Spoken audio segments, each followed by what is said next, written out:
When I was little, my father was famous. He was the greatest samurai in the empire.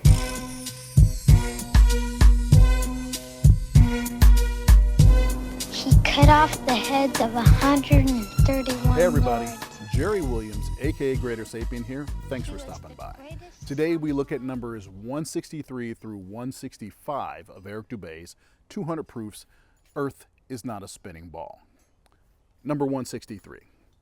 NASA and other space agencies have been caught time and again with air bubbles forming and floating off in their official outer space footage.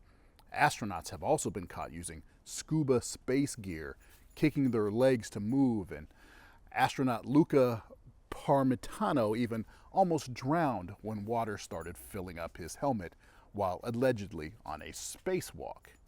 It is admitted that astronauts train for their spacewalks in underwater training facilities like NASA's Neutral Buoyancy Lab.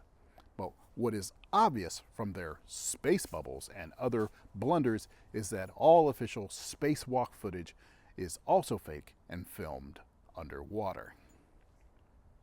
When you say NASA has been caught, what you mean to say is you believe what you've seen them to do is.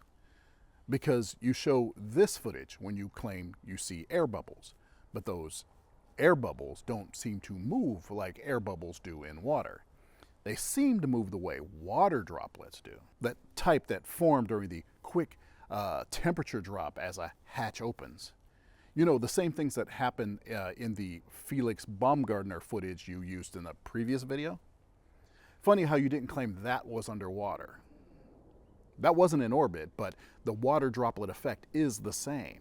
Yes, an astronaut did have their helmet fill with water. There's footage of it.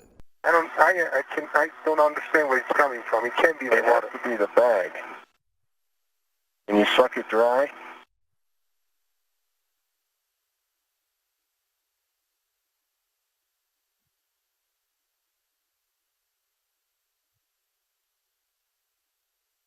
Oh, so that stuff on your forehead is not sweat? No, it's not.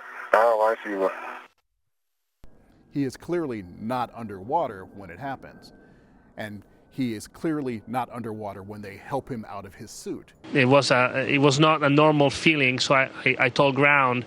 Chris came by to give it a look. He couldn't see anything. He took some pictures of it, but it wasn't until a couple of minutes later that we actually saw the water trickling in the front of the helmet, and then I felt it covering my ears. And at that point, we called the terminate for the EVA. I started going back to the airlock, and the water kept trickling until it completely covered my eyes and my nose. It was really hard to see. I couldn't hear anything. It was really hard to communicate. I went back using just memory, basically going back to the airlock until I found it. It was a filtration system problem that had been reported prior and never sent up the chain properly. Apparently, Dubay doesn't understand that these suits have water in them. For the astronaut to consume, it is wicked away from the astronaut themselves as part of the cooling system, to name just a few things. Number 164. Analysis of many interior videos from the International Space Station have shown the use of camera tricks such as green screens, harnesses, even wildly permed hair to achieve a zero-gravity type effect. Footage of astronauts seemingly floating in the zero gravity of their space station is indistinguishable from Vomit Comet zero-G airplane footage. By flying parabolic maneuvers, this zero-G floating effect can be achieved over and over again and then edited together. For longer, uncut shots, NASA has been caught using simple wires and green screen technology. You mentioned this all back in maybe 2 proofs back. So how is this a standalone? You claim the zero-G plane footage has been stitched together, yet have no evidence of it. Even state-of-the-art video productions like this OK Go video shows a pattern of stops and starts where they stitch together several zero-G plane cycles. You've got nothing. Number 165.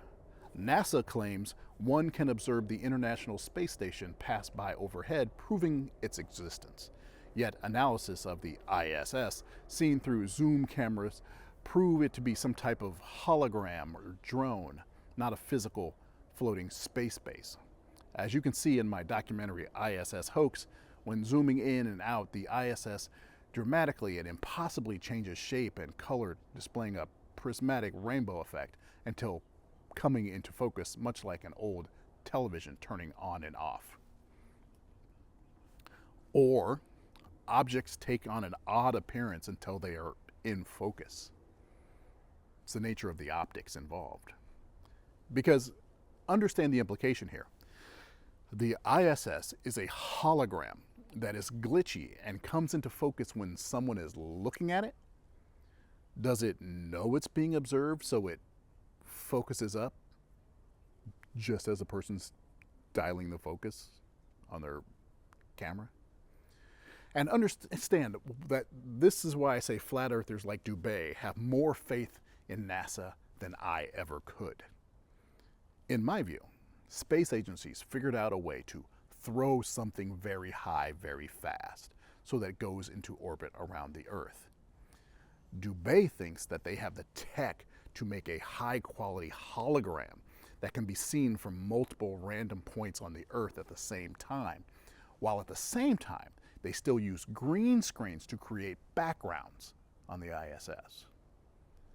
Now, I understand that, I'm perfectly aware that this is an argument from incredulity, but damn, this is some incredulous shit. That's my job! That's what I do! I don't lose! I win! Is there no one on this planet to even challenge me? Maybe you came by to congratulate me on last night's victory.